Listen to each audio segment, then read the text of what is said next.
Hello, everybody, and welcome back to another week on the Health Wealth podcast. We've got another great episode this week. I've got another guest with me again, and we're going to hear another brilliant health story, just like last week. So I'm joined by Richard Smith, the Keto Pro, and I'll let him introduce himself. He'll do a better job than me. So Richard, first of all, welcome to the show.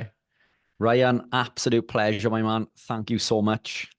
We recorded a fantastic podcast recently, didn't we, regarding um, the blue zones. Yeah, Yeah, incredible podcast. It was taken off very well on my channel, and I think the powers that be got their mitts involved, and it just stopped. I was getting between 200 to 300 views per hour, which is a lot for my channel, and then it just stopped dead. I don't know if you've experienced the same, um, but I mean the topics we discussed in that are, I suppose, highly controversial. But it's a shame. yeah. It's a shame that we can't get that message out there.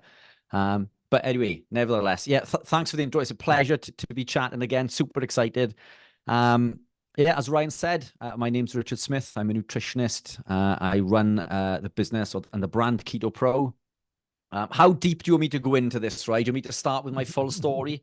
Yeah, you know Or what? Yeah, give us your whole story because I think it's a brilliant story. So yeah, I'll just let you crack on with it, and I'll ask some questions after. there we are. Let's give it to you both barrels then. So yeah, 10, 11 years ago, I was clinically obese. I was type 2 diabetic. I suffered with severe, daily debilitating migraines that would make me blind, chronic fatigue, depression, anxiety, arthritic pains, acne, um, a myriad of health issues. I could barely walk up the stairs in my mid to late 20s without stopping or being severely out of breath. And my doctor just told me that it was a fact of life. You know, you're just getting older and here's your medication. I was in my mid to late 20s, and I was led to believe that this was a fact of life. I persevered for a little while, but I decided to make some changes. In short, I removed bread.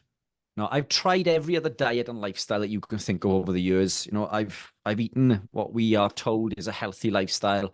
Yes, I went through spells of consuming lots of foods that we know are detrimental to our health. I'm a food addict, and I still am. I love food. I was a food addict then, and I'm still a food addict now. I've just changed, my addiction, my drug of choice, if you like.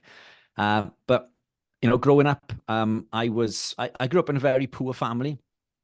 So we didn't have any processed foods. Everything was home cooked. My mother used to buy this huge sack of potatoes from the van around the corner, for £5. I remember that much. And it would last for months. And she would deep fat fry these in lard. And I thought at the time that this was really unhealthy. The potato itself wasn't so good, but the lard, as it happens, as we know now, was incredibly good for us. And she'd always add some sort of protein to it. So it would always be, sometimes it was processed stuff like sausages, but quite often, it was chicken or another form of protein. I grew up believing that this was unhealthy. My mother couldn't afford to buy, takeaways on the weekend. We never had McDonald's or Burger King, none of these things. Burger King, it wasn't even around, when I was younger, at least local to myself. And neither was McDonald's. In fact, I remember that my mother asked me what I wanted for my 13th birthday, and there was a burger joint on the main road in my town called Topoli's, and they did these giant size burgers, normal size burgers, but I was only 13, so it felt like it was a giant burger. And I'd seen somebody eating one, and I'd never tried anything like it before, and that's what I asked for my 13th birthday. My 13th birthday came around. I consumed like half of this burger, and I was full, and I thought this was the nicest thing I'd ever tasted in my life. And in there was the start of my food addiction journey. I grew up, I moved out, I began working, and I was addicted to food. If I left work to go out and work on site somewhere, I would stop in every burger van that you could think of, because now I had money and I didn't have any growing up. I was constantly buying fast food. Um, I also began working for an Indian takeaway as a driver. So I was working as a purchasing manager for an electrical engineering company. I was delivering Indian takeaway in the evenings. And a few years into this, I started my own business as an airport transfer company, and I was driving people back and forth the airport. So I'd work from 8 until 4:30. Then I'd work for the Indian takeaway between 6 and midnight, and that was every day. Um, the purchasing manager job was Monday to Friday, and then the airport transfer work was done between midnight and 8 a.m. the next day before I was in work. So my sleep was all over the place. I used to sleep during my breaks, and the reason I did this was I was in debt. I needed money, so I had to work lots of jobs, and because I was on the road, I was eating all of these processed foods. I was consuming this Indian takeaway, which I had a free meal every night. I doubled my body weight in no time at all after leaving school. I left school at 7 stone. And despite, the common misconception that lard was unhealthy, I actually left school fairly healthy and super lean. I doubled my body weight to 14 stone. And then I realized I had a problem. So I began eating healthy, what I thought was healthy. I started eating muesli for breakfast, eating rice and tuna for lunch, chicken breast and broccoli, for my evening meal, and the typical sort of healthy type foods. I gained an additional 3 stone. So I went up to 17 stone at my peak. And that may not sound heavy to many people, but I'm 5'9", and I'm small framed. So this is, my body fat percentage was nearly 60%.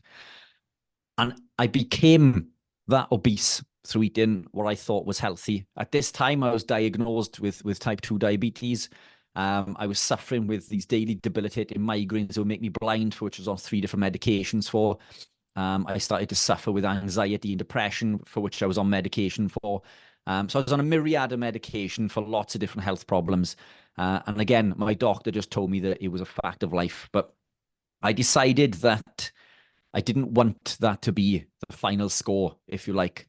At the time, my life was spent living in boxes. And this is a story I think you've heard before, but I think it's always it always bears repeating. The anxiety that I suffered with was so extensive that my life was spent living in boxes. I was scared to go out in public. I never felt worthy of the company of others. So I lived in my box in my house, and I'd leave my box to jump into my metal box, to drive my metal box to my place of work, another big box.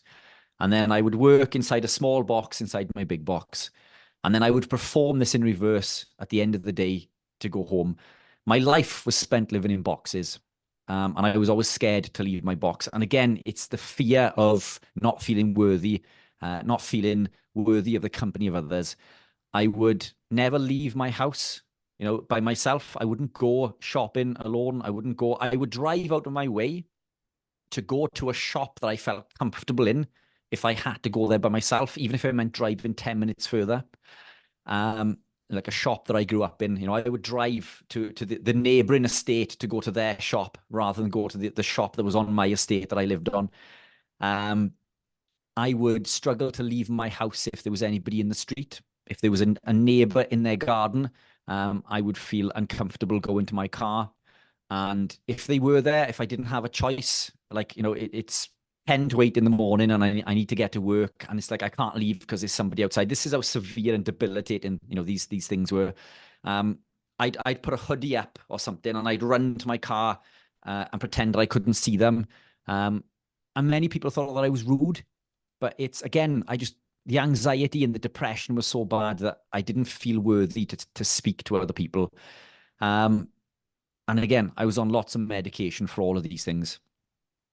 I decided to do a parachute jump, which I lost a bit of weight for. I had to lose weight for this. I lost a bit of weight to do the parachute jump. I can't remember what weight I needed to be, but I know I had to get to a certain weight. And I did the parachute jump, and I paid like 350 quid to have it filmed and photographed and all this sort of stuff. And I remember before we did the jump, I did it with my sister. So it was a tandem jump. So my sister had an instructor and I had an instructor. And my sister is tiny. She's like half my height, and she's like half my weight. Absolutely tiny. This big guy walks in, and they explain then that this is her instructor. And they also explained then about the weight distribution, and that's why we need a bigger instructor for my little sister. And this tiny little guy walks in for me, and I said to them, why if it's about weight, why have I got this guy who's like half my size, like? And they looked at each other and didn't know how to tell me. But I did the jump. I had the pictures, and there I realized why they wouldn't tell me. I was like, I had hamster face. My face was out here. My body was like, I looked like a whale. I paid a fortune for this video and these pictures, and nobody has ever seen them because I destroyed them. I was absolutely disgusted with the way that I looked. And I knew that I was overweight. I knew that I was unhealthy. But it was seeing it there in that picture with this tiny little guy in front of me, and seeing other pictures of my sister with, and I just looked like like a hippo. And it really knocked it home for me. It's and that's what pushed me forward. So I began restricting bread, and the reason for this was I knew the bread bloated me. And the thinking behind it was, if I could alleviate some of that bloat, it would at least give the impression that I wasn't so obese. And it worked. It did work. And along with it came 2 stone of weight loss. Within I can't remember the exact time, actually. It may have been even 4 weeks. It was either 4 or 8 weeks. It was incredibly quickly. I don't want to quote the wrong number just in case someone looks back and sees it on a different video and I've said a different number, but it happened in an incredibly quick time. And I started to feel a little bit better. And I spoke to a friend of mine, and he said that, you're probably in a ketogenic state. And I was like, don't swear at me. I'd never heard of that term before. And this was like 11 years ago. Nobody knew what a ketogenic diet was. And what was known was predominantly based from America. Excuse me, it was based in the States. And when you Googled or searched on YouTube for ketogenic diets, there was lots of misinformation. So it was very, very unknown at that point. So I bought some test strips, urine test strips, and I showed negative on these test strips because I was still consuming foods that I thought were healthy. I was still consuming lots of fruits and vegetables. I was still consuming other compounds that I didn't even realize had sugar in, for example. Later, as you and your listeners know, all carbs break down into sugar. All carbs break down into sugar. Carbs is sugar, and it's nothing more than a marketing ploy. So I began restricting fructose, fruit, and other carb sources over the course of the next 2 weeks. And I'm not going to lie, it was the worst 2 weeks of my life. I honestly thought I was going to die. And this is sugar addiction, and this was my drug of choice.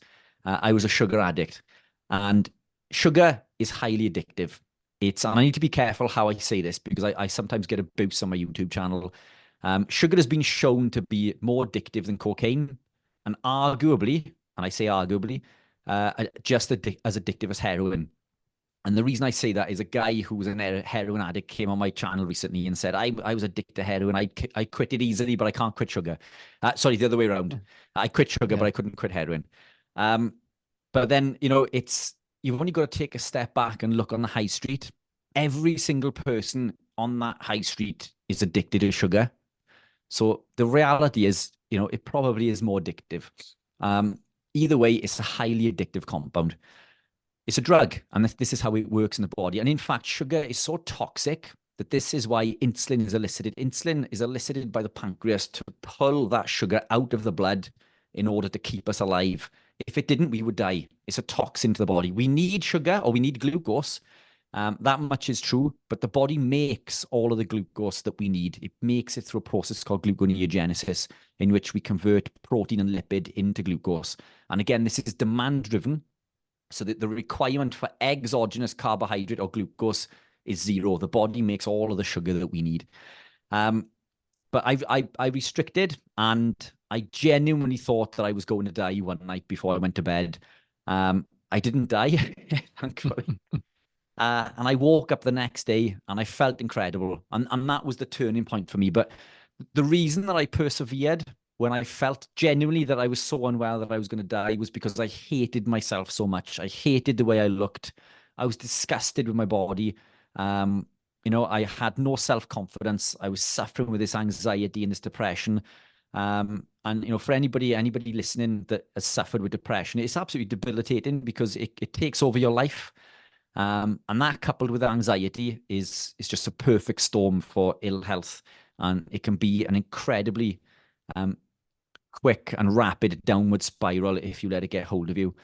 And it did for many years. I became an alcoholic. Technically, I used to drink every night. What started with a glass of wine turned into 2 glasses. 2 glasses is nearly a bottle. So then I started drinking bottles of wines a night. And then it was 2 bottles. And then I would buy 3 bottles for a tenner from, that shop that I used to drive out to my estate to go to. So it wasn't even nice wine. It was disgusting, but it was either that or I'd drink a liter of whiskey or 8 cans of, Stella or something, and I felt that I needed these things and I was addicted to them. I also became addicted to the prescription drug tramadol because it used to make me feel warm and fuzzy. It used to help with the anxiety and the depression. And it got to the point that I couldn't leave my house without taking them. So I was popping them like pills. Sweets in the UK, candy for your listeners in the States. I was literally popping them like sweets and candy before going to work, during work, after. And the dose increased, significantly because your body gets used to them. Tramadol is highly addictive. And I had to buy them, on the black market. So I had to buy them illegally. So look, this isn't a good place to be. And it's an embarrassing story. But, this was the beginning for me. And after I learned a little bit more about nutrition, and that didn't come easy because everything that we're taught is incorrect. Almost everything that we're told is the opposite to what real health should look like. And I fell into every pitfall you can imagine. I made every mistake that you can think of. And I think this is what has taught me all of the lessons that I needed to learn. And because of this, I felt like I'd found a secret. I felt like I'd found a secret that nobody else was talking about. And again, this was before, Sean Baker was out there and Anthony Chaffee and all of these cool other guys who were out there, talking about keto and carnivore. I felt like I found this secret and I wanted to tell the world about my secret. Over the course of the next 12 months, I'd lost 107 pounds. I reversed my diabetes. I was now depression and anxiety free, at least as free as you can be. I think these are things that I don't know if you can ever get rid of them. I haven't got rid of them completely. But to put this into perspective, I'm on the show with you. I never would have done this. You couldn't have got me on this for money. I wouldn't have done a live or a public speaking event genuinely for £1 million. That's how severe my anxiety and depression was. And now I do it for free. I do these public speaking events and podcasting, and I speak to thousands of people, during some of the speaking events. But yeah, I'd lost 107 pounds, reversed my diabetes, become as close to depression and anxiety free as possible. My migraines went away. I still suffer with migraines, but instead of suffering with these daily debilitating migraines that will make me blind, for which I was on 3 medications for, I'm on 0 medication, and now I'll get 1 or 2 migraines a year. And when I do, they're usually caused through lack of sleep, stress, which come hand in hand with being self-employed, unfortunately. But they're much, much more manageable now. Again, the anxiety and depression went away. All of these arthritic pains went away. And in order to prove to, the people that I was working with how powerful this was, I began training again. I began lifting weights. And I found that I was building, because I was incredibly skinny at this point. I was super lean, super shredded because I'd lost all this fat. I'd loose skin, but I was lean, shredded what I could be. I had a layer around the gut. I had stretch marks. So I began training. And over time, I managed to build, a decent amount of muscle. The stretch marks went away. My skin tightened. And all of these things are things that people say are almost impossible. You can't build muscle without carbs. You can't get rid of stretch marks. Loose skin needs to be cut off and all this sort of stuff. My skin tightened. Super long story short, I decided to compete in an amateur bodybuilding competition in men's physique. And this is a massive thing for me because I suffer so severely with this anxiety and depression. And I struggled to walk on stage, but very long story short, I managed to get on there and I came second in that competition. I decided to go back the following year. I came second and third. And every time I went back, the competition became tougher and tougher. Year 3, I did so well that I was awarded pro status. So I became a professional bodybuilder as in men's physique in my age. And then I continued to compete as a pro, for which I was always placed. I was never unplaced. And eventually I went on to become British champion and European champion. And this was taken a couple of weeks after I won the European Championship. So I went from being unable to walk up the stairs in my mid to late 20s to my mid 30s, becoming #1 in Europe in a professional sport. And this was all diet related. All of these health things, all these health problems that were debilitating went away. And when you tell that to people, they think that you are absolutely beep mental. I don't know if we can swear on your show. Yeah, you can. But there we are. People thought I was batshit crazy. Yeah. But look, it's plain and simple. And I'll break it down. Every cell in the body is made of protein. Every cell in the body is made of fat. So we need protein and fat. And all my life, I'd been avoiding the healthy type of fat, saturated fats, fats from animal proteins. You know, I went through spells where I was eating lots of vegetables when I thought that I was being incredibly healthy. Vegetables are not the best source of nutrients. I'm not saying you can't get nutrients from them, but animal proteins are way more abundant in amino acids, vitamins, and minerals. And we can go we can get it really deep into this if you want to. Neurotransmitters. So the reason I was depressed and felt anxious, 95% of the neurotransmitters are made in our gut. And they've done so through something called the shikimate pathway. Grains, cereal, bread, pasta, rice, they're treated with a toxic compound called glyphosate. Glyphosate blocks the shikimate pathway. It blocks our body's ability to go on to create our aromatic amino acids and our neurotransmitters. 95% of our neurotransmitters are made in the gut. So very little of my neurotransmitters were being produced efficiently. Now, neurotransmitters are created from 3 amino acids, tryptophan, tyrosine, and phenylalanine. But in order to I was going to say to make the cake, but we'll say fry the steak. In order to fry the steak, we need other ingredients, and those ingredients are cofactors, things like zinc, iron, magnesium, vitamin B3, vitamin B6, vitamin B12, iron, all of which can be blocked by as much as 100% through glyphosate and through compounds found in those plants themselves, things called phytoalexins, plant toxins, lectins, and phytic acids in particular can block the absorption of these nutrients by as much as 100%. Now that I was devoid of them, my body was able to make my neurotransmitters, dopamine, epinephrine, norepinephrine, serotonin, melatonin, so on and so forth. Now I felt alive for the first time in my life. I was in my mid-30s, and this was the first time that I actually felt like myself. It's almost as if the fog had been lifted and I could see clearly. And genuinely, my eyesight had improved. Every part of my health and well-being, aches and pains, my acne went away. I used to suffer with severe acne all over my body, these big boils on my face. And I was issued with medication, this compound, this topical compound that I put onto these boils. And it never really worked, but they were always on my back. I used to wear makeup. So I used to put my missus's makeup on in order to cover these boils and things, as embarrassing as that is. I don't suffer with these spots anymore. I don't suffer with these boils. I don't suffer with the dry skin. I used to suffer with severe dry skin on my hands. And if I clenched my hands too tight, my skin would crack and bleed. My sister suffers with eczema. So I'm guessing it was maybe something related to this. I used to suffer with breathing problems. I don't know if it was asthma. I was never diagnosed, but asthma does run in my family. All of these things went away. Following that, I've come away from bodybuilding and now I've gone into endurance training. So now I do lots of running and cycling. And now I feel like I'm thriving in that arena. For anybody listening who's into running and cycling, they can probably relate to these figures. But I've been doing this for just over a year.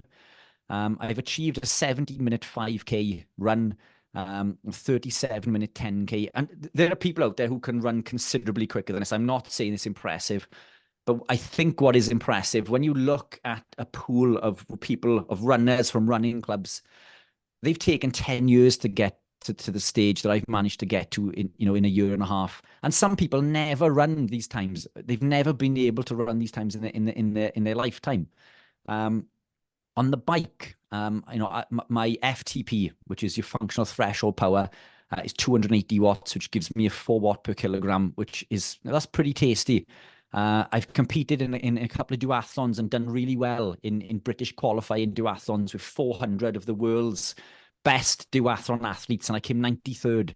And these are people who've been doing this for an awful long time. So not only have I come away from being clinically obese and diabetic and suffering with all of these other things, this lifestyle, and this lifestyle is eating that word keto, it doesn't mean anything.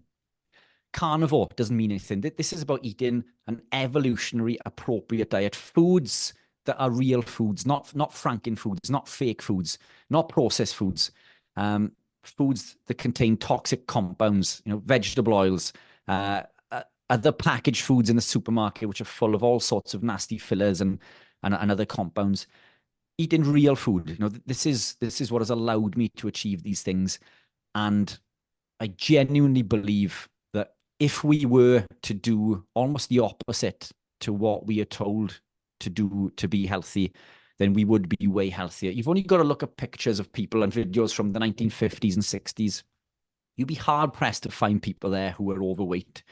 And they were eating bacon and eggs cooked in butter every day, And that's what my life consists of now. I'm now carnivore. So I gravitated, initially low carb.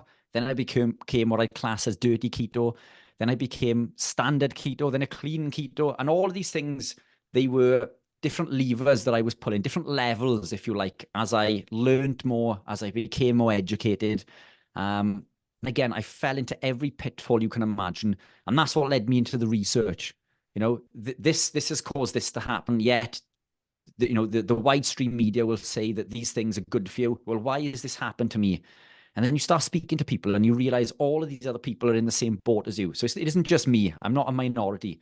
And then you start to look into the research, the proper clinical trials, research papers, and you realize that this information over this side, where are we there, camera, is the opposite to what is actually working as far as health and well-being. And when you unlearn everything that we've been taught and you start to listen to health professionals such as yourself, it's life-changing. I'm still single-figure body fat now. I do not track, any macros or calories. I don't count calories. I can tell you how much I eat on an average because I've done so to prove to other people. An average for me is anywhere between 4,000 to 6,000 calorie equivalent per day, and I'm single-figure body fat. Now, when I was on a high-carbohydrate diet, 2,700 calories would cause me to gain weight in fat every week. I was gaining. If I dieted, I couldn't stick it for long. I stuff my face. I'm still a food addict, but I've changed my drug of choice. My drug of choice now is protein and fat, and feeling good. Flooding my body with ketones. And this is what has allowed me to change my life, change my perception of life. It's allowed me to see the world in a different light. It's allowed me to help thousands of other people.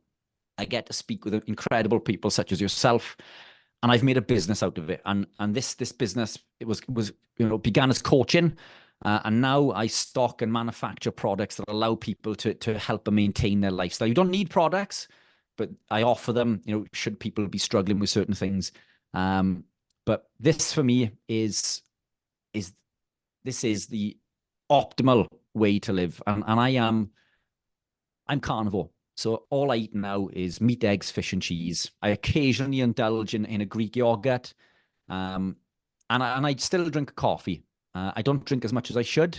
There are reasons to remove coffee, but coffee works really well for me, and I believe that the net gain is positive for the amount that I use. But that is probably the worst thing that I consume, within a set period. But that's it. I can't remember the last time I've eaten any veg. fruit years ago, and I'm thriving. I'm 40 years of age, and I'm the healthiest and fittest that I've ever been. I don't think I look 40. I feel a lot younger. I still feel like I'm in my teens. Lining up on these races, these running races and cycling races that I do now. I'm there with all the kids thinking, I'm the same age as them. I feel like, and quite often I feel younger than they look. And this is what the lifestyle's done to me. It's absolutely life-changing, and it doesn't cost a penny. You don't need supplements. You can do this purely through the food that you eat. But understanding what these foods do in the body is a massive learning curve. But it's a learning curve that we can break down into simple terms. And when you understand those simple terms, it becomes such an easy lifestyle to live and to maintain. So there we are. That's Yeah, that's brilliant. That's amazing. It's an amazing story, and I think your story just perfectly highlights how what we're eating is what's causing all of these health issues, because you had so many different issues, and mental health issues as well as physical, and you reversed them all just through your diet. And like you said, you didn't just reverse them, you went to the other end of the scale and won bodybuilding championships, which is amazing. That just highlights that it's the food. There's other toxins within our environment that are playing a part as well, but the main thing is the food. Like you said, 50 years ago, you wouldn't have seen people with all these conditions, and it's what we're eating. It's obvious when but like you said, the hardest thing is we've got to unlearn everything, haven't we, and start over. And one of the things actually I was talking about with a client yesterday was about how, because I imagine you went through this, because you said about the different stages, is that you clean up your diet and you feel amazing. You think, well, this is brilliant. But a lot of people just stop there. But the thing is, if you take another step, how do you know that you're not going to feel even better? Which I imagine, is that what you went through, going like kind of making your way to zero carb? Yeah, 100%. So when I began low carb, as I said, that saw lots of benefits for me. Then I learned about keto and I gravitated into that, but it was more of a dirty keto, and then became a clean keto. But when I was clean keto, I was more vegetarian than anything else. I believed that vegetables were the magic elixir, and I genuinely believed that. I'd wake up every morning, I'd make a kale and spinach smoothie with turmeric and black pepper, but I felt amazing. Whenever I consumed my food, it would be a plate full of broccoli with a little bit of chicken, or a little bit of steak, or I've always eaten meats, but this time in my life was the time that I consumed the least amount of meat ever, and I felt the best I'd ever felt. Now, if in that moment you said to me that eating that amount of vegetables is bad for you, those foods contain certain compounds, I wouldn't have believed it, because I felt so good. But the reason I felt good was in spite of, and not because of, I'd cut out processed foods. I was no longer eating, Chinese takeaway, Indian takeaway, Burger King, McDonald's, whatever, KFC, Domino's. I'd removed those. I became more active. My body was still producing ketones. Now, ketones, coming back to what you just said about environmental toxins, the body has the ability to detox naturally. And when we produce higher levels of ketones, this naturally increases glutathione, which is the body's master antioxidant. So we don't need all of these other compounds to detox. You see people on these juice cleanses and these veg cleanses. You don't need them. They may confer a benefit in the short term. I don't know how deep you want me to go in this. I mean, we can really rip this apart if you wanted to. I don't know what sort of path your viewers are on, but we don't need to do these things when the body is creating ketones. But look, I was consuming lots of vegetables, and I was way healthier than I'd ever been for a long time. And then busy in work led me down this path of being, and I quite often say laziness, but I didn't have time to boil my veg or cook my veg, because it takes a bit of time to do veg. So I just began pan frying steak, because it's quick. Steak is the original fast food. I like mine rare, so I can cook mine in like 2 minutes. I can cook my steak in less time than it takes to boil an egg. So that's why I started doing that. Steak in the pan. I'd walk back to my desk, and this was in the church that I was renting at the time that I was working from. So I was renting an old church as an office space in a business. I walk back in the kitchen, turn the steak back over, back to my desk, another minute or two, back, done. Original fast food. I did this for 6 months, and I began to question, my diet then, because I was thinking, well, God, I haven't eaten any kale or spinach. I know I haven't had any turmeric and all these other compounds for over 6 months. I feel incredible. I feel even better than I did then. And it's like, hang on a minute now, we need vegetables for vitamins and minerals. So then I started investigating vitamins and minerals. Now, if you search for something on Google, if you want to find something, you'll find whatever it is you want to look for by adjusting the words that you search for. And I genuinely believe that some search engines are geared up in order to provide in specific results that they want you to see, whether you believe that or not. So I started to look for the opposite. I started to disprove what I was looking for through various different search engines. And what it led me to find, and this is fact, I'm not making this up, animal proteins contain every single vitamin and mineral that we need, not just to survive, but thrive, every single one of them. And then he was like, well, what's actually in vegetables then? And then I started to compare the quantity stated compared to what is actually in animal proteins. And then I discovered that most of the vitamins that are found in plants are not actually in human form.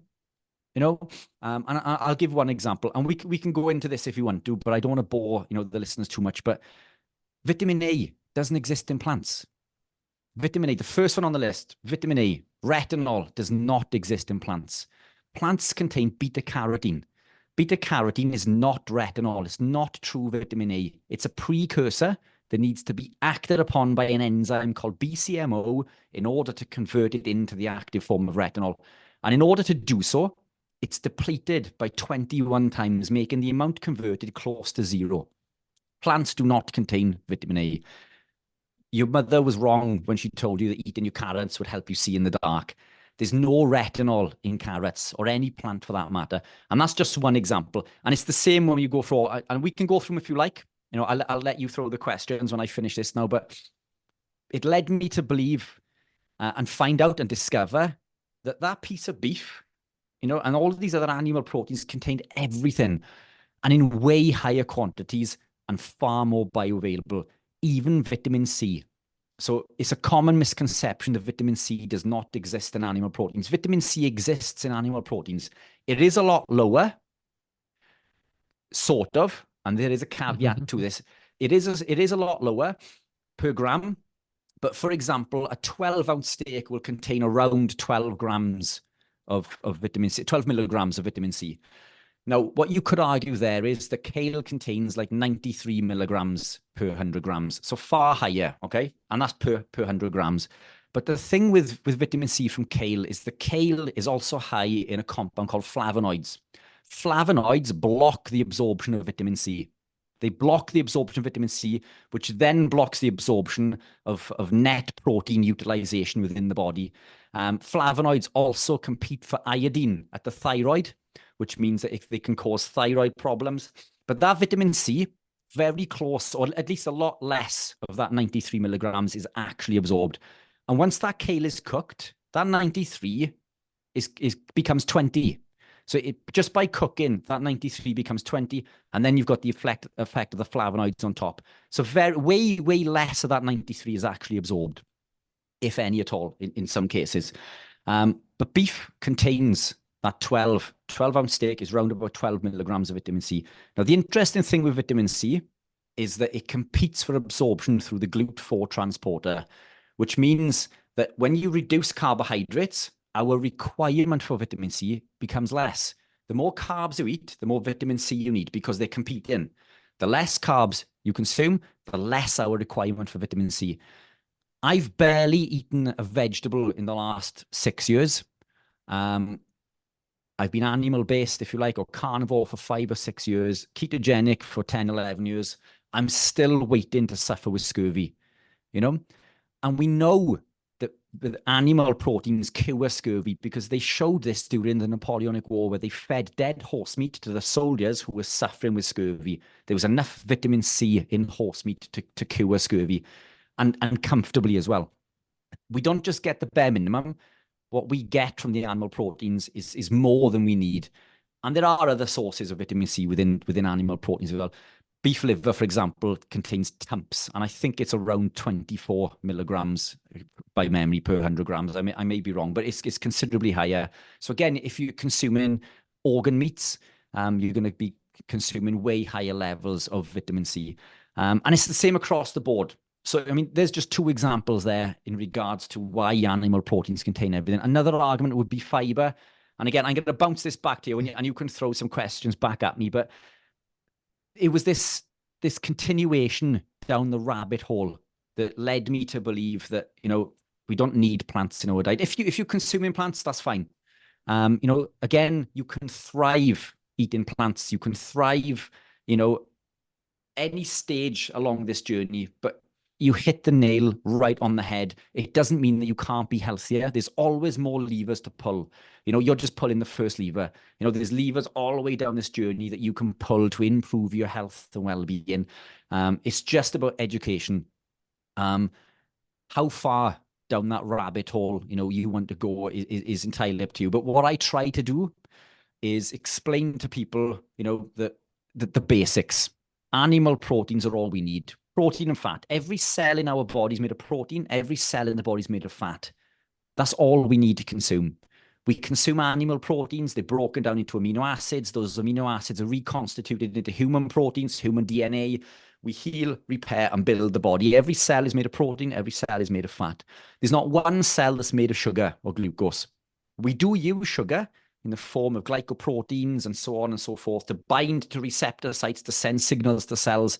But again, the glucose that we need to do this is made inside the body, which we make from the proteins and the fats that we consume. That's all we need to consume. When you are building your plate, prioritize protein. Protein in nature comes with fat. An egg is protein and fat. Piece of beef is protein and fat. Chicken breast with the skin on is protein and fat. But what do we do in our wisdom? Because we're told the fat is bad for us, we take that chicken breast and we take the skin off. We remove the fat. Nature has just provided us with this perfectly packaged present, and we think we know best. And this is what has led to this cascade of events of ill health and depression, anxiety, and so on and so forth. Always build your meals around animal proteins. If you want veg, that's fine, but predominate the animal proteins and add the least toxic forms of veg. And again, we can get into that if you like, but you can live a healthy vegan lifestyle. You can be healthier as a vegan compared to living a standard lifestyle, because as a vegan, you've removed all of the processed foods. You're eating vegetables, you're eating real food, at least. You're not eating fake foods. You tend to be more active. You've just quit smoking. You stop drinking. I had a client with me today. Her son became vegan and stopped smoking and drinking, because you become more health conscious. You start walking more. You're in the direct sunlight. Your circadian rhythm improves. You start meeting new people. You become part of, this cult, the vegan cult. We're part of a cult, allegedly. I'm a cult leader, apparently. You become part of this group, and it becomes, a support network. You're with like-minded people who bounce off, and so you become grounded, and you've got this good support network around you, and you become healthier. But it doesn't mean that being a vegan is optimal. Being vegetarian and consuming eggs and cheese is going to be more healthy. That's going to confer more of a benefit, because now you're consuming more of your vitamin B12. Now you're consuming iron, because we can't get iron from plants. We can't, Popeye was wrong. Spinach contains iron, but it's unattainable. It contains non-heme iron. We need heme iron. And plants don't contain cobalamin, vitamin B12. No plant contains B12. The reason that a vegan would confer a benefit initially is because the liver stores B12, and it can store it for something like 4 to 6 years. So we use these reserves for that period of time. You've just become plant-based and you're thriving. You've removed all these other toxins. You're doing all of these other positive things. You feel amazing. Then when this time comes where you start to feel really, unwell because of low iron and low B12, you don't believe that it's because of the plants that you're eating, because they've done you so proud over the last few years. And then, you may start supplementing because you get tested and you find, my iron's low, my B12 is low. So you start supplementing with B12 and iron. And eventually, most carnivores that I know were once vegan. They realize that you need these compounds. And then, the majority of the carnivores I know were once vegan. And that's true. And it's incredible when you think about it. It's almost as if we go through this full circle of trying to be healthy. And a vegan and a carnivore, you're the same person. We both have the same goal. There's three reasons that a person would become a vegan. And this isn't a vegan bash. I think I work with vegans, and I'll work with anyone who wants to improve their health and well-being. I just think education is important. So you become a vegan for health and well-being. You become a vegan for animal cruelty, and you become a vegan for the environment. Eating meat is the best way to be fit and healthy. Eating meat causes less, if you eat solely meat, causes less deaths than a vegan lifestyle. And there's probably people screaming at the screen now. I've done a podcast on this. Go and check it out. Feel free to rip it apart. That's what it's there for. But it is, everything I have referenced is spot on. And I have even weighted this heavily towards the vegan argument because I didn't want to. I could have pulled other reports and figures which vastly overestimated the figures that I've gone in, but I've gone for the lowest figures, for my argument, basically, in order not to be ripped apart by other studies. And I've underestimated. But a vegan lifestyle does cause animal death. If you think it doesn't, then you are incredibly head in the sand. Your head is deeply, deeply in the sand. You are incredibly misled if you think that being a vegan doesn't cause animal harm. And it also causes damage to the environment. Regenerative farming techniques, they actually sequester carbon, which means that we improve, the greenhouse gases. And that's even if you believe that. I mean, that's a talk for another day. We could do an entire other episode on greenhouse gases and the evolution of global warming. We're actually at one of the lowest points in Earth's history in regards to gases in the atmosphere and so on and so. But that's a talk for another day. But from that argument in regards to methane only makes up 10% of the greenhouse gases, and cow farming, ruminant animal farming only contributes 2% of that methane. So I mean, it's incredibly small. So it's not. So that's 2% of that 10%. So it isn't 2% of the overall. 10% is methane, and only 2% of the whole of methane comes from ruminant animals, or at least cows. And it may be all ruminant animals. I can't remember, but it is incredibly low. I mean, I know it's 2% at least from cows in particular. But that's an incredible figure, when we look at that. And as these studies show that we've referenced for the last few months, is that this carbon is sequestered. It's part of something called the carbon cycle. The carbon's released into the atmosphere. It creates rain. It goes back into the soil. It's absorbed by the plants and the microbes, and then the cow eats those, and then it goes back out into the environment through burping and through the poop, which feeds the microbes in the ground, which allows more grass to grow, and so on and so forth. There's no new carbon created. It's the same carbon chain. No new carbon is created. New carbon is created when we burn fossil fuels. New carbon is put into the environment. And again, that's probably a talk for another day, but that's what's led me down to becoming, carnivore or animal-based. And I've been this way, as I say, for 5 or 10 years. And I feel as if I'm thriving. And I'm always looking for other levers to pull. People think that because of what we do, that we are anti-carb. I'm not anti-carb. I'm not anti-anything. If I can confer more of a benefit from adding in another compound, I will do it. I'm still a food addict.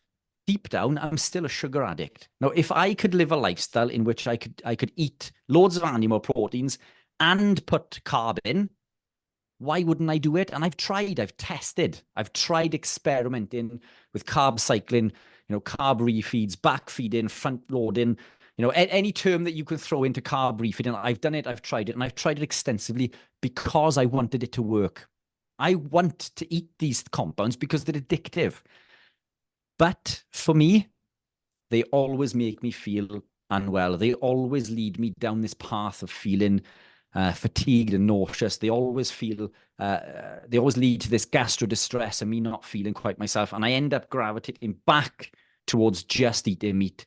And that's the way that I've been, you know, in recent years. And I feel as if I'm thriving. And there we are, back to back to you. Yeah.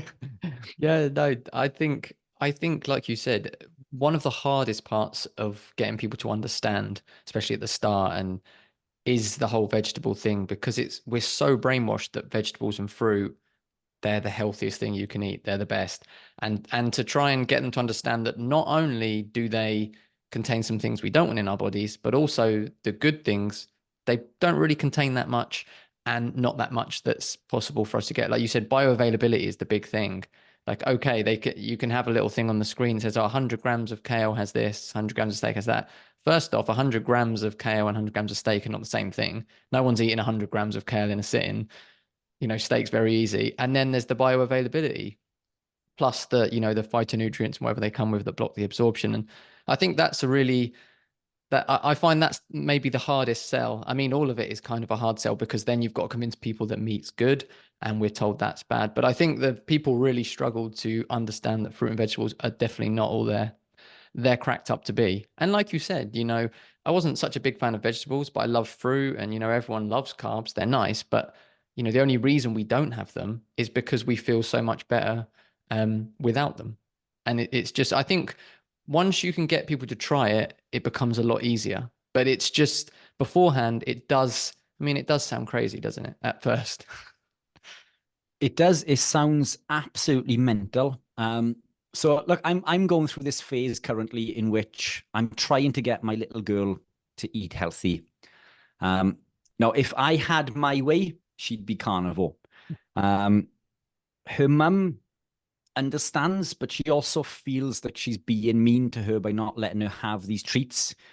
But you and I have seen the other side of the coin. We've worked with incredibly sick people. I've been incredibly unwell. I know what these compounds do. I speak to people. I had a lady with me today who was on this oxygen machine that she had to carry around with her. This is what eating the wrong foods do to you.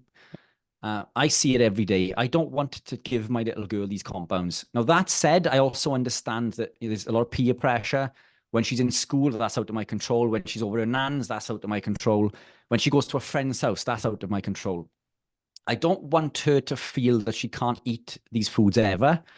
I just want her to understand what real food is so she can make those decisions, which I think she does. I've worked hard on getting her to understand what real food is.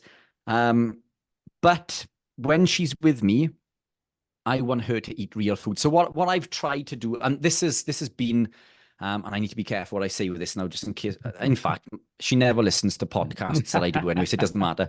But it's been the source of lots of arguments. Yeah. I've gone through the cupboards and the fridge and the freezer and literally just chucked out hundreds of pounds worth of shopping because it's crap. I don't want these things in my cupboards. I don't want them in my kitchen. I don't want them in my fridge. I don't want them in my freezer. And her attitude is, well, I'll just go and buy them again. Well, go and buy them again, and I'm going to throw them out again. So what I've tried to do and what I've implemented recently, I've taken my little girl shopping. Now, I buy all my food from the butcher. So that's where all my food comes from because I'm carnivore. I go to the butcher, I hand him 60 quid, and he gives me bags full of stuff. Like, whatever he's got there. And it's always beef and lamb and other bits, some organ meats maybe, so on and so forth. But that's my shopping. Other than toiletries, no, I don't use toothpaste. I don't use mouthwash. I don't use aftershave. Obviously, I need toilet paper and those sorts of things. I don't use soap. I don't smell. I don't think. Nobody's told me out. But and that's the other thing with living the lifestyle. All these things seem to clear up, don't they? Anyway, that's probably another episode. But that's my weekly shop. So when people say meat's expensive, it's not that expensive when you buy in bulk and when you know what to buy. But what I've done recently, I've taken my little girl shopping to the supermarket. I've taken it to Lidl because I believe Lidl offer some of the best sauces. There are others out there who I believe are not so good at supplying quality foods. Can I say who they are? Or Go for it. I'm sure it'll be fine. so look, the ones that I avoid are Tesco. Yeah. And it's through personal experience. I've eaten foods there that don't taste like foods. I've eaten meats that don't taste like meats. I've cooked the chicken breast and they've whittled away to next to nothing. I've bought cheese from there, which actually had other ingredients on there. Cheese is cheese. There should be one ingredient to cheese. There should be milk, and milk is a topic for another day again. But I mean, cheese shouldn't have 7 or 8 different ingredients in there. You pick up these other meats that contain seed oils. And anyway, little do a wild caught salmon. The foods that they do supply, they do taste real to me. They say that they're real, and I believe that they are, at least, and I like to think that I'm a bit of a connoisseur when it comes to eating meats. But that said, I support my local farmer. All my meat comes local from my butcher. They've got their own farm. But for this exercise, I took my little girl shopping and I told her that she could buy whatever she wanted, providing it was real, i.e. not in a packet, a shiny packet. If it was a 1 ingredient product, she could have it. So, it came to the fruits and she picked up grapes. And I said, oh, apart from the grapes.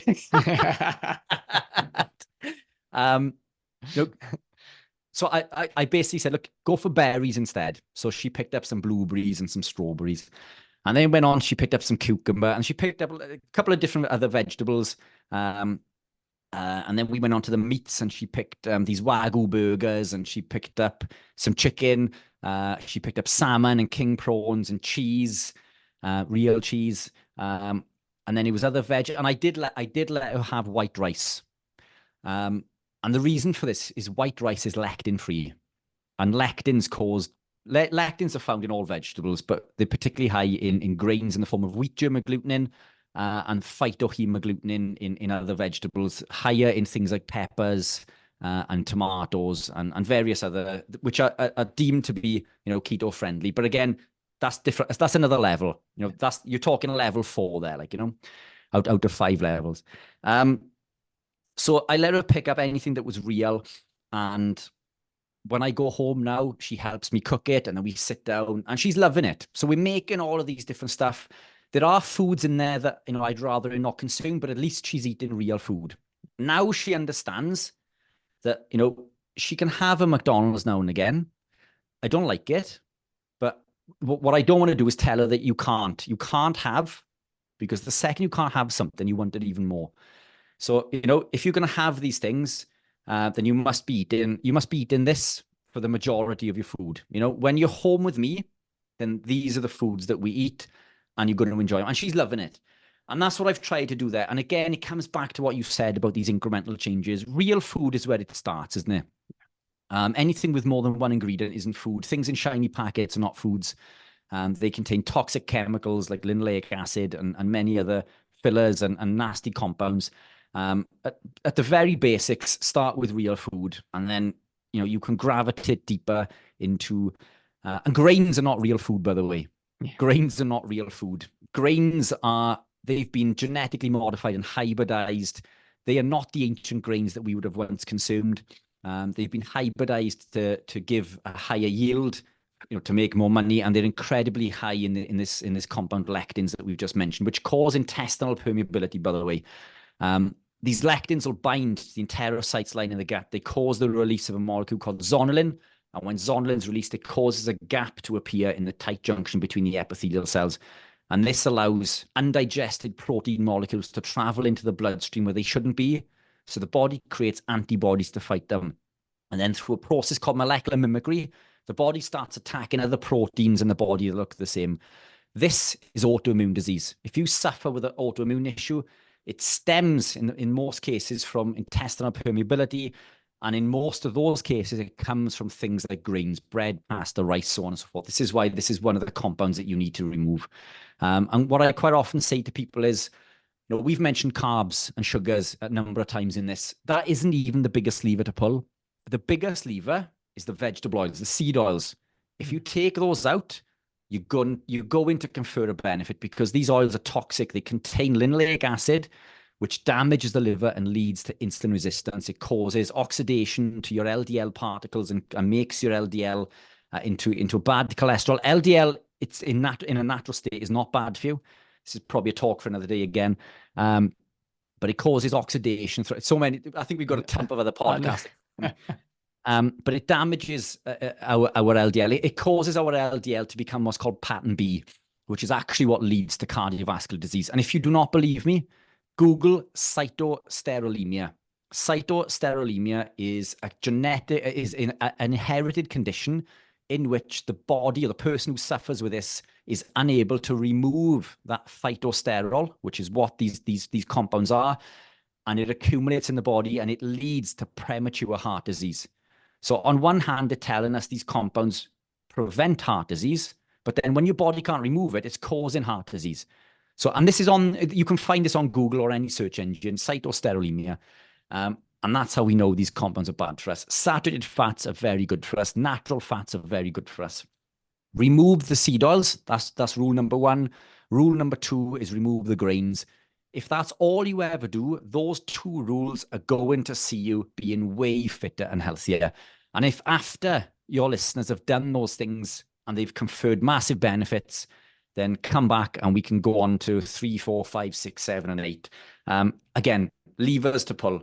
And there's lots of levers, but those to me are going to give the biggest bang for your buck. Take away the seed oils and drop the grains, and you're going to confer a massive benefit. And that comes before you've even started restricting carb. Yeah, I agree. And I agree in that it's best, to get people doing it in those increments, because rather like you did, as you remove something and you felt better, then you began to delve deeper into the science behind it and the reasons behind it. And bit by bit, if you try and hit someone with everything we know right now when they haven't begun to even think about anything, it's a lot to take in. So that increment, because like we always say, I mean, you on lots of your podcasts, you've torn studies apart and talked about research. I've done the same on mine. Like, the majority of research out there and studies are absolute garbage. They're not worth the paper they're written on. But what is worth it and what cannot be, disproven or discounted is your personal story, your experience, your N=1. If you remove something and you feel better, that's all you need to know. It doesn't matter what a study says.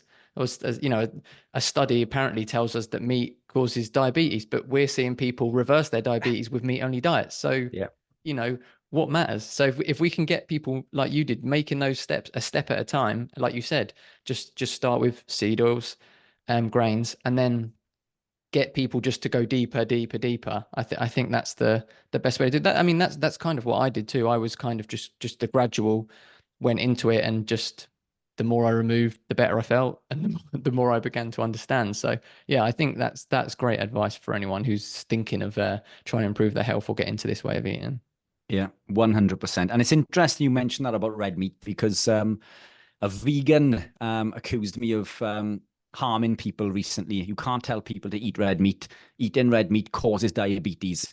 And I said, well, what makes you think red meat causes diabetes? And you referenced this study. And I said, well, did you know that I used to suffer with type 2 and now, I've reversed it by eating red meat? Oh, well, there's always one. I said, well, yeah, I'm one. But that already goes against the study that you've just referenced. But I've worked with hundreds and hundreds of people who suffer with diabetes who have all, when they've stuck to the advice, have either massively improved or completely reversed their diabetes. And it's like, oh, well, that's just a one-off. How can these 500 clients be a one-off? Yeah. And as you say, that N=1. It's done it for me. It's done it for them as individuals.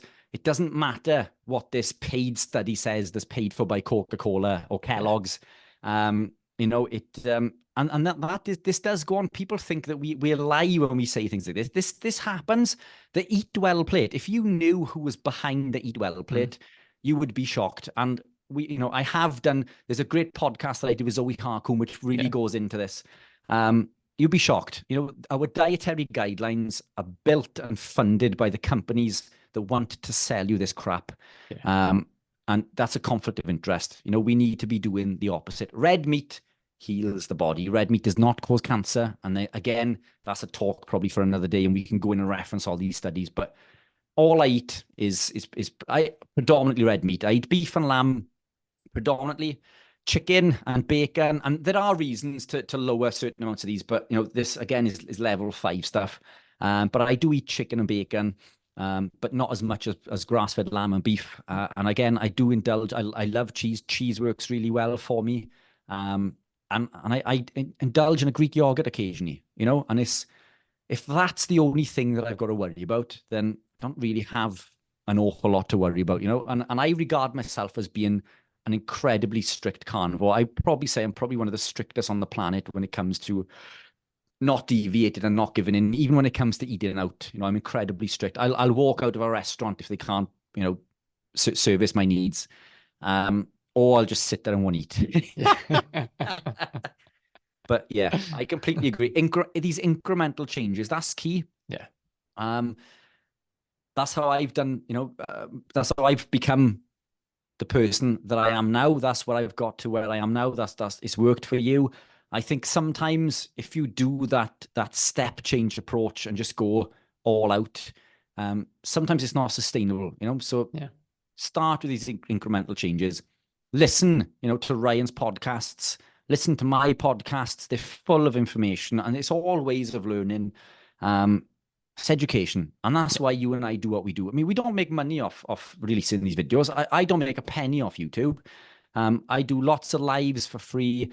I know you post information for free. I know we do coaching, but I mean, this is a separate thing. But all of this information is available on both our channels for free.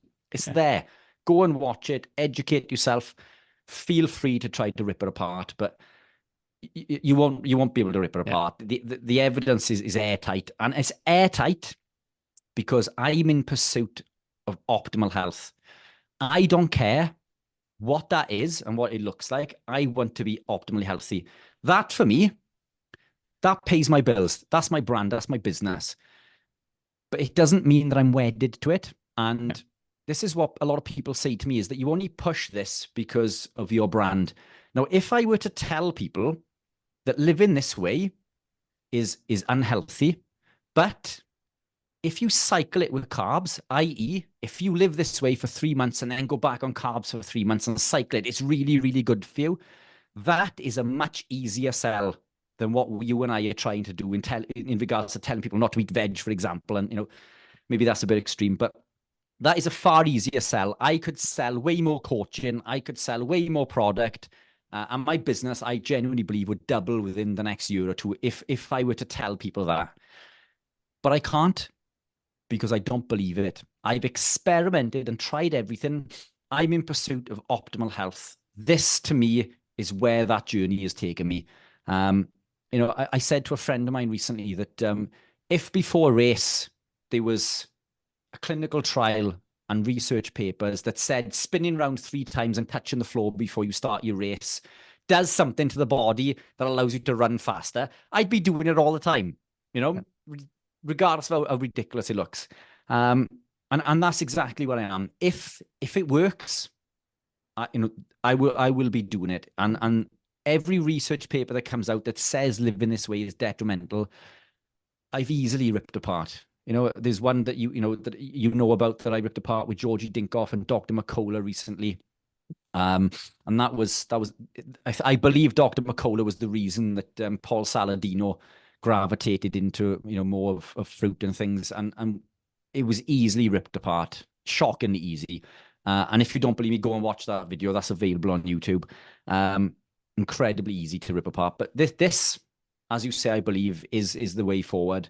And let's hope we can get others to jump on board, see the benefit, and that ripple effect begins to take effect, isn't it? And with a bit of luck, that person will tell the next person, and before we know it, the world becomes a much healthier and better place to live in.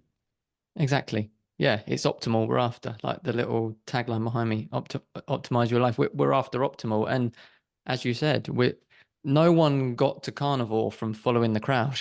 Like to get to a carnivore diet, you have to question everything. You have to go against everything. So just because we've got here doesn't mean that, like you said, oh no, they're just brainwashed into carnivore. They'll never think about anything else. Like we're always looking for the best thing, experimenting, and as far as we can tell, this seems to be the optimal thing. and seems to work for so many people. So yeah, I think it's getting the message out there and educating people is the goal, like we're trying to do. Um, Listen, Richard, thank you so much for giving us your time. You've given us plenty of time this evening. And before you go though, tell everyone where they can find you, your website for the Keto Pro shop, and where they can find you on YouTube and any social media to follow your information. Awesome. Ryan, been an absolute pleasure, my man. Thank you so much. Yeah, I'm on YouTube, Keto-Pro. If you search for that, you should find it. The words Keto Pro will be there. The website is theketopro.com. You can reach me via the website by email. I do, I do coaching, so there's private coaching available also. I'm available on Instagram. It's keto_pro on Instagram. And my personal one on Instagram is Richard_Anthony_Smith. So feel free to follow me on any one of those. I've got a private group on school, which I go live in every Monday at 5 p.m. It's a Zoom call just like this. It's free. So you just join the school group. There's nothing to pay. And it's a means for live Q&A. So if people have any burning questions, they can join the Zoom, they can ask the question, or they can type it in, and we have a conversation. There's usually 10 to 20 other people on there. It's a fantastic way for free advice. And YouTube, I go live on YouTube every Sunday, as you know, at 7 p.m. That does get very busy, so get your questions in early. But there's lots of means for free advice and free information. And should you wish to delve a little bit deeper, on every one of my YouTube links, there's a link tree which will lead you to a whole host of really good links to the website and to private consultations and so on and so forth. And that's me. Super simple. Perfect. Perfect. Well, I'll put all the links in the description anyway, so people can easily find it. And the Keto Pro is the best electrolytes. That's what I use as well. Which I used before I'd even spoken to Richard. He didn't bribe me to use them. You did. That's right. Yeah, you did. That's how we began chatting, yeah, wasn't it? Yeah, exactly. Yeah. And they are the best ones available in my opinion. So definitely check them out and check Richard out. And thank you everyone for listening. We'll see you again next week, and let's get optimal together.